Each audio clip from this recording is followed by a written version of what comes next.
Look around at the 5 people you spend the most time with right now. Their attitudes, their beliefs, their energy, their outlook on life. Now here's an uncomfortable question. What if none of that is a coincidence? What if the people currently in your life aren't randomly there, but are actually a direct, walking, talking reflection of exactly what's happening inside you, right now, today? Stay with me on this one, because by the end of this video, you're never going to look at your friend group the same way again. Neville Goddard taught something that most people find deeply uncomfortable the first time they hear it. That other people in your life are not separate from you the way you think they are.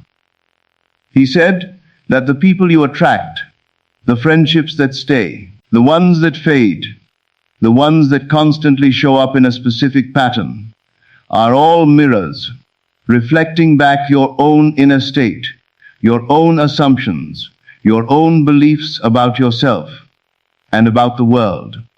Not physically created by you in some strange, controlling way, but drawn to you, matched to you, based on the frequency of your own consciousness. Let's slow down and really unpack this, because it's easy to hear this and immediately misunderstand it.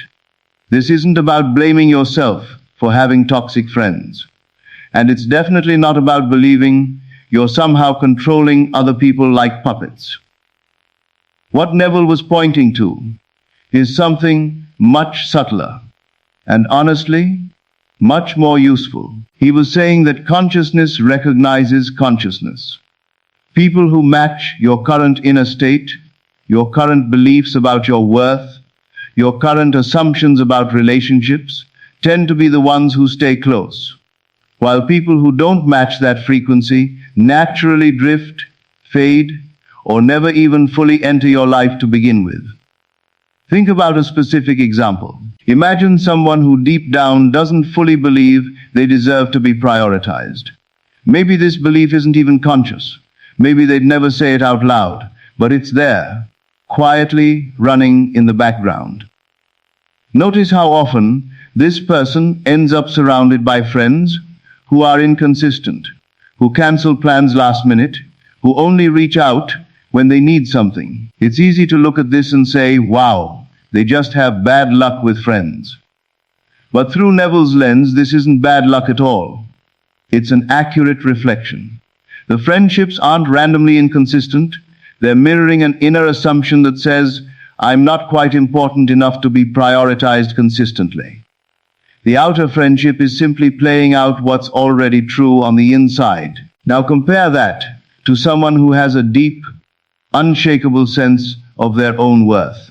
Not arrogance, just quiet, settled self-respect. Notice how this person tends to attract friendships that are steady, respectful, reciprocal. It's not because they got lucky with better people. It's because their inner state doesn't leave room for a mismatch. Even if an inconsistent, disrespectful person tried to get close, something about the interaction would feel off to both people. And it typically wouldn't stick, because the frequencies simply don't align. This is where it gets really interesting, because this concept explains something a lot of people experience but rarely understand. Why certain friendships suddenly end or fade away right after a period of significant inner growth. Have you ever grown, healed, shifted your mindset in some deep way, and then noticed that certain friendships that used to feel completely normal suddenly started to feel strange, distant, almost uncomfortable? This isn't your imagination, and it's definitely not you being dramatic. When your inner state changes, your mirror has to update.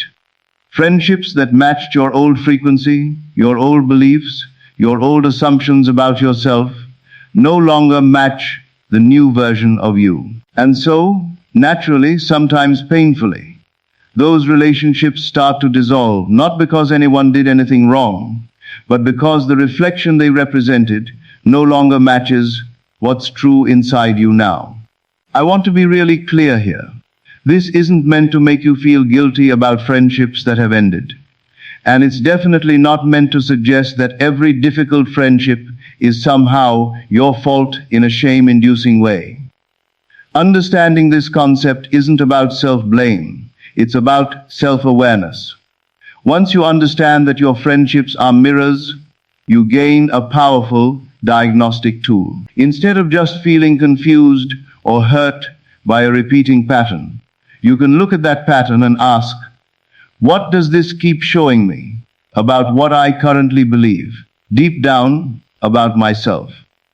Let's go a little deeper into how this actually plays out practically.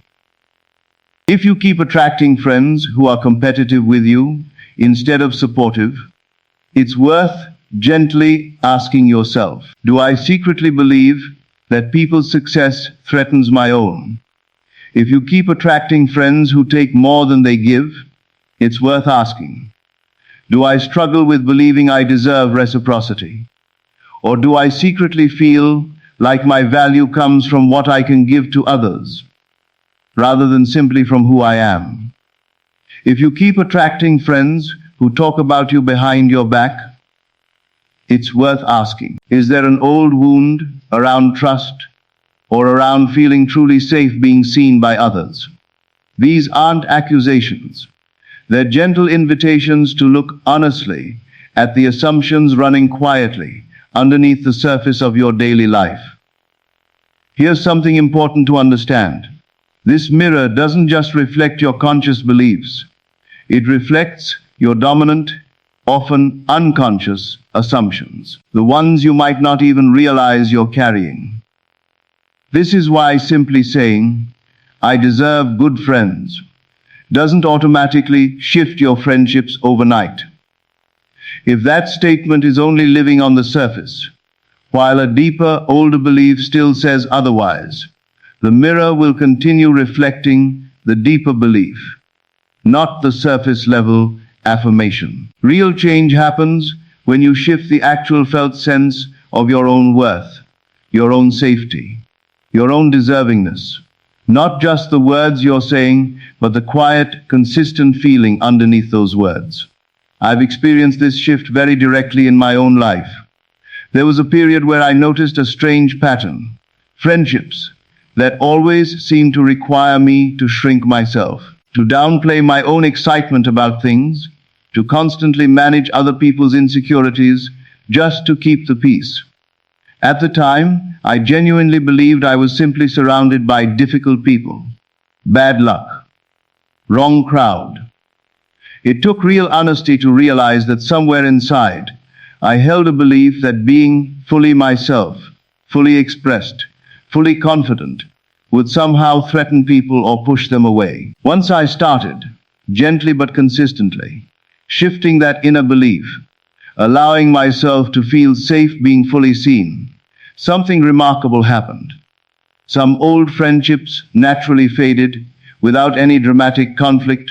They simply drifted, and new friendships began appearing, ones that felt lighter, more mutual, more genuinely supportive, without me having to shrink myself at all. This is why Neville often emphasized that trying to force better relationships from the outside rarely works long term. You can try to attract better friends by changing your behavior, being more likable, working harder to be included.